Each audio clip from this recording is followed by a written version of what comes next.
Bon retour sur la chaîne mon ami, je suis super content parce qu'aujourd'hui je vais te présenter mon courtier en ligne qui s'appelle Interactive Brokers et c'est lui qui me permet de placer mes ordres sur le marché financier et de faire mes investissements.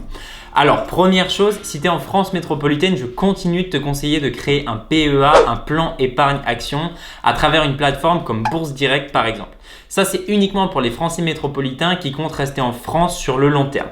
Maintenant, passons à Interactive Brokers. Donc dans cette vidéo, on va d'abord parler des types de comptes que tu vas pouvoir mettre en place sur Interactive Brokers avant bien sûr de parler des documents dont tu vas avoir besoin pour créer ton compte et commencer à investir sur les marchés financiers. Ensuite, on va faire une petite revue des avantages et des désavantages du courtier avant que je te montre un petit tutoriel sur la plateforme web, comment utiliser Interactive Brokers, comment placer des ordres et comment changer sa monnaie sur la plateforme. Maintenant que ça c'est dit, parlons d'abord des différents types de comptes que tu vas pouvoir ouvrir. Si tu es aux États-Unis, tu vas pouvoir avoir quelque chose qui s'appelle Interactive Brokers Lite, c'est-à-dire que tu ne vas pas payer de frais de commission sur tes ordres qui sont listés aux États-Unis. En gros, tu ne vas pas avoir besoin de payer ce dollar de commission à chaque fois que tu investis quelque part et c'est quand même génial. Maintenant, moi, en tout cas, je ne suis pas aux États-Unis et j'imagine que toi non plus. Donc, nous, on va devoir payer un frais de commission. À chaque fois que tu vas investir sur les marchés, tu vas payer $1 de frais de commission pour tout ce qui est listé aux États-Unis. Maintenant, si tu investis dans des entreprises ou dans des trackers qui sont listés en Europe, tu vas payer $4 de commission. Donc, il y a quand même une grosse différence entre les deux. Ensuite, sur les types de comptes que tu peux ouvrir, tu peux soit ouvrir un compte cash, soit un compte à marge. Un compte à marge, ça veut dire que tu vas pouvoir emprunter de l'argent à ton courtier en ligne pour l'investir sur les marchés financiers. Ça, c'est génial si tout se passe bien, si les marchés montent et que tu gagnes de l'argent, tu vas pouvoir gagner encore plus d'argent qu'avec ton investissement de départ et la somme de départ que tu avais. Maintenant, si tout se passe mal, tu vas devoir rembourser cette marge à ton courtier et en plus de ça, tu vas payer des intérêts sur ce qu'il t'a prêté. En fait, il y a une règle d'or pour moi, c'est de ne pas investir avec ce qu'on ne peut pas se permettre de perdre. Donc, s'il y a vraiment un conseil que je peux te donner, c'est de même pas regarder le compte marge et de juste créer un compte cash et de juste investir l'argent tout simplement que tu as et pas l'argent de quelqu'un d'autre parce que si ça se passe mal, tu peux perdre gros. Maintenant, parlons des documents dont tu vas avoir besoin pour ouvrir ton compte. Tu vas avoir besoin d'une carte d'identité, d'une copie de ton passeport, d'un numéro de taxation fiscale et aussi, je crois, d'une preuve d'adresse, donc une facture d'électricité ou une facture d'eau assez récente à ton nom. Maintenant, parlons des avantages et des désavantages du courtier. Du côté des avantages, Interactive Brokers, c'est un petit peu comme la Rolls-Royce des courtiers, c'est-à-dire qu'il est là depuis 1978, il me semble. Il est très bien sécurisé et il est très bien régulé, donc c'est relativement safe pour toi d'investir avec ce courtier en ligne. Également, les frais sont tout de même assez minimes. $1 de frais par transaction, c'est relativement peu dans le monde des courtiers en ligne et c'est quelque chose que moi particulièrement j'apprécie. Un autre avantage qui est tout de même intéressant, c'est qu'il n'y a pas de minimum de souscription. Peu importe la somme de départ que tu as, tu vas pouvoir créer un compte sur Interactive Brokers. Maintenant, on va parler des frais d'inactivité après. Donc, moi, je pense qu'il y a quand même une certaine somme à avoir pour commencer à investir avec ce courtier en ligne. Pas de frais de minimum donc et tu peux également acheter des fractions d'actions. Par exemple, si tu as envie d'investir dans Amazon avec une action qui est à $3 300 aujourd'hui mais que tu n'as pas $3 300, tu peux dire moi j'achète un tiers de l'action et je paye $1100 uniquement et j'aurai un tiers d'une action Amazon. Donc ça c'est quand même aussi intéressant surtout pour ceux qui commencent, qui débutent et qui n'ont pas beaucoup d'argent. Et le dernier avantage que moi j'apprécie énormément, c'est l'étendue des choix que tu as sur Interactive Brokers. Tu peux investir dans quasiment tout. Tu as vraiment un panel de choix très important. Maintenant, du côté des désavantages, et il y a quand même un gros désavantage avec Interactive Brokers, c'est ces frais d'inactivité que tout le monde déteste. Alors, les frais d'inactivité, ils vont être calculés de la manière suivante. Ça va être tes frais d'activité moins tes commissions. C'est-à-dire que tes commissions, si tu investis par exemple 2 fois par mois et que tu payes donc $2 de commission, si tes frais d'inactivité sont de $10, tu vas payer $8 au total de frais d'inactivité. Maintenant, ces frais d'inactivité, ils se décomposent de manière suivante. Si tu as moins de 25 ans, ils vont être uniquement de $3 par mois et ils vont uniquement débuter 3 mois après la création de ton compte. Si tu as plus de 25 ans, ils vont quand même débuter 3 mois après la création de ton compte, mais ils vont être soit de $10 si tu as plus de $2000 sur ton compte Interactive Brokers, soit de $20 si tu as moins de $2000. Si tu as plus de 25 ans et que tu ne comptes pas investir plus de $2000, honnêtement, $20 de frais d'inactivité par mois, ça me paraît beaucoup trop important et je te conseille d'attendre jusqu'à ce que tu aies au moins $2000 pour investir. Sinon, honnêtement, $20 de frais par mois, moi, ça me paraît exorbitant. Maintenant, si tu as plus de 100 000 dollars à investir, déjà tu as beaucoup d'argent, c'est génial pour toi. Et en plus de ça, ces frais d'inactivité ne vont pas être pris en compte pour toi, c'est-à-dire que tu n'auras pas de frais d'inactivité sur ton compte. Voilà, ça c'est le gros désavantage d'Interactive Brokers, donc il faut que tout de même bien y réfléchir. Le deuxième gros désavantage d'Interactive Brokers en tant que courtier, c'est le processus de création d'un compte qui est tout de même assez fastidieux et pas facile à faire pour être tout à fait honnête. Le dernier désavantage d'Interactive Brokers pour ceux qui sont francophones, je crois qu'il n'y a pas de service client en français, donc il va falloir quand même parler un petit peu anglais si tu as des questions à poser au service client. Voilà, si jamais tu apprends quoi que ce soit aujourd'hui, pense à dropper un petit like et bien sûr à t'abonner à la chaîne si tu en veux apprendre plus sur les investissements boursiers. Allez, on passe au tutoriel, c'est parti! Bienvenue pour vos premiers pas donc sur Interactive Brokers. Comme vous pouvez le voir ici en haut de votre écran, c'est pas un vrai compte, c'est un compte papier donc pour faire des simulations de trading, mais je vais pouvoir vous montrer puisque sur un compte normal ça marche exactement pareil. Donc la première chose à noter, en bas à gauche vous avez donc Mosaic, Classic, TWS et Learn. Donc Learn, vous pouvez apprendre un peu plus sur la finance ou même sur la plateforme. Mosaic et Classic TWS vont donc vous permettre de passer vos ordres d'achat et de vente. Personnellement, moi je vous recommande d'utiliser la Mosaic qui est quand même beaucoup plus épurée, beaucoup plus simple pour les débutants. Donc c'est sur ça qu'on va se concentrer. Donc voilà, je sais qu'il y a quand même beaucoup à regarder en même temps, mais on va décomposer étape par étape ce à quoi correspondent les différents onglets. Donc déjà, votre premier onglet en haut à droite de votre écran, c'est là où vous aurez donc votre portefeuille. Donc vous pouvez voir ici ma quantité de cash en euros, ma quantité de cash en dollars. Et c'est donc là où vous allez pouvoir suivre ce qui se passe sur votre portefeuille. En haut à gauche de votre écran, l'onglet saisie d'ordre va donc vous permettre d'acheter ou de vendre les actions des entreprises ou des trackers que vous appréciez. Vous avez une petite description ici de ce que vous voulez acheter. Ensuite, vous avez bien sûr un graphique. En bas, vous aurez les ordres que vous passez et le récapitulatif des ordres que vous avez passés dans la journée. Et en bas à droite, vous aurez les nouvelles du marché, ce qui se passe sur les marchés financiers si ça vous intéresse. Alors, on va commencer en haut à droite de votre écran d'abord. La première chose à remarquer, c'est donc la quantité de cash que vous avez sur votre portefeuille. Ensuite, donc, votre première étape, ça va être de créer votre liste de suivi des trackers ou des entreprises que vous suivez ou dans lesquelles vous voulez investir. Donc, vous allez cliquer sur le petit plus ici, liste de suivi. Vous allez donc en créer une nouvelle. Vous pouvez la renommer celle-ci et celle-ci, ça peut être votre tracker long terme. Donc, vous pouvez taper tracker. Et ensuite, vous allez devoir inscrire les symboles des trackers que vous aimez. Par exemple, si vous aimez un des 5 trackers qu'on a décrit dans notre vidéo précédente, vous pouvez taper ARKK qui va être donc le tracker d'Ark Invest, Ark Innovation. Vous avez aussi VHT qui va être donc le Vanguard Health ETF. Ici, je sélectionne toujours les actions, je ne prends ni les options ni les CFD.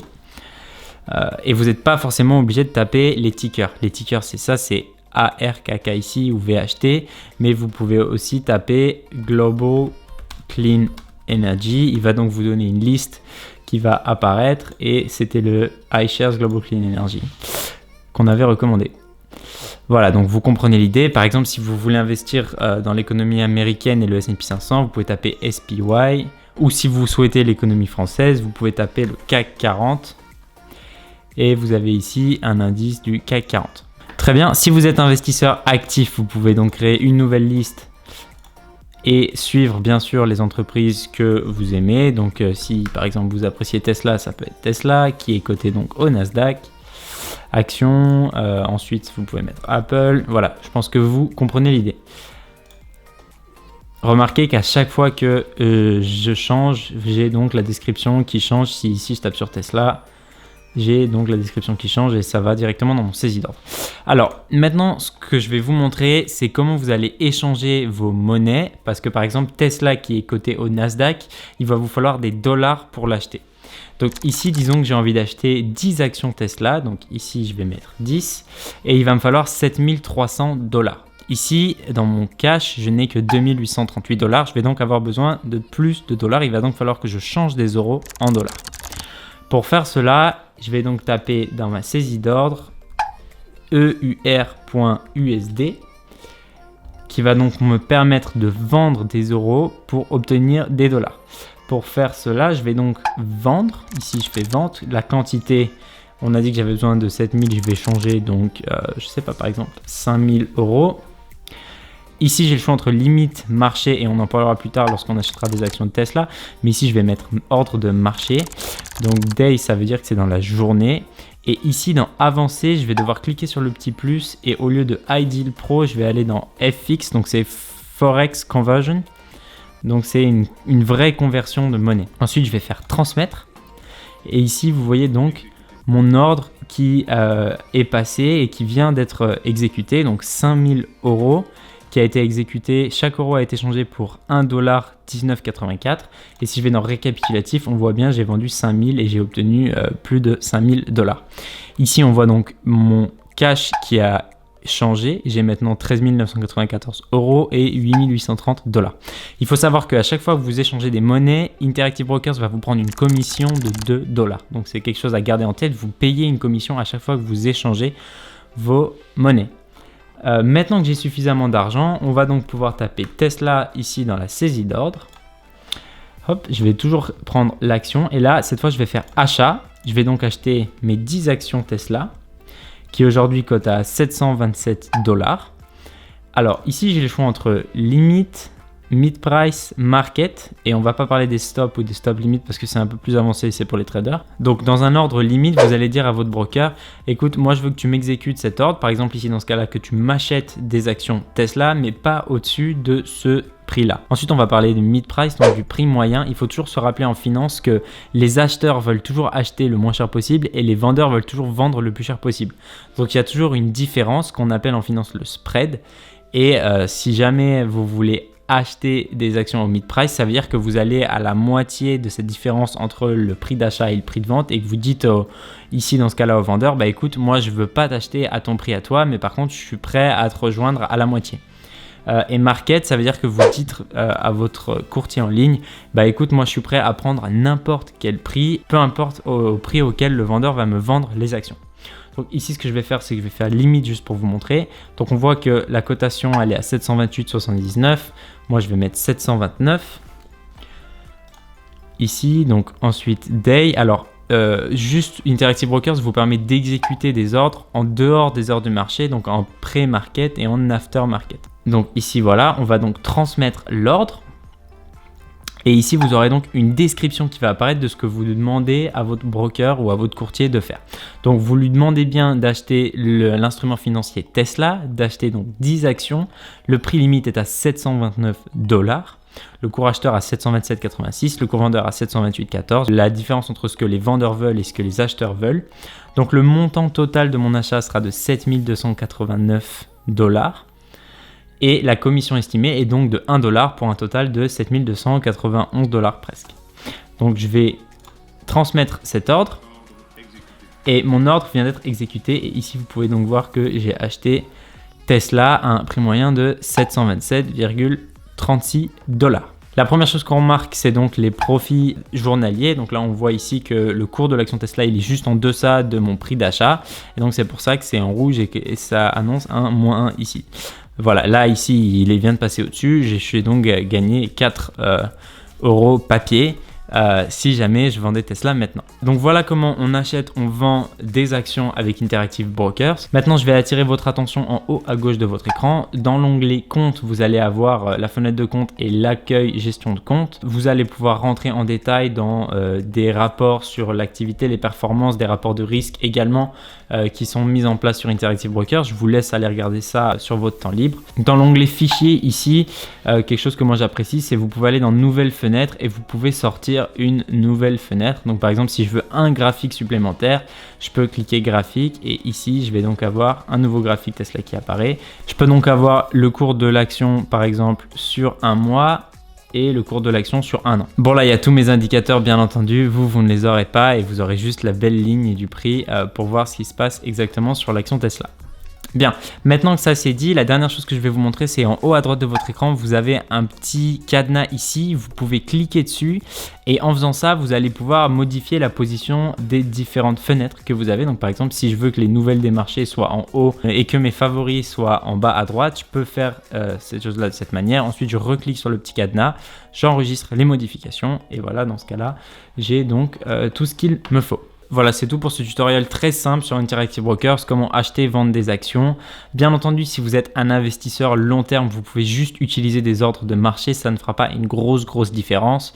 Si vous achetez en très grande quantité, je vous conseille d'acheter avec un ordre limite toujours pour éviter d'avoir de mauvaises surprises à l'achat. Voilà, c'est tout pour ce petit tuto. Je sais que c'est pas le genre de vidéo le plus agréable à regarder, mais l'indépendance financière a un prix et il faut passer par là. Juste avant que je te laisse tranquille, je touche rapidement deux petites choses.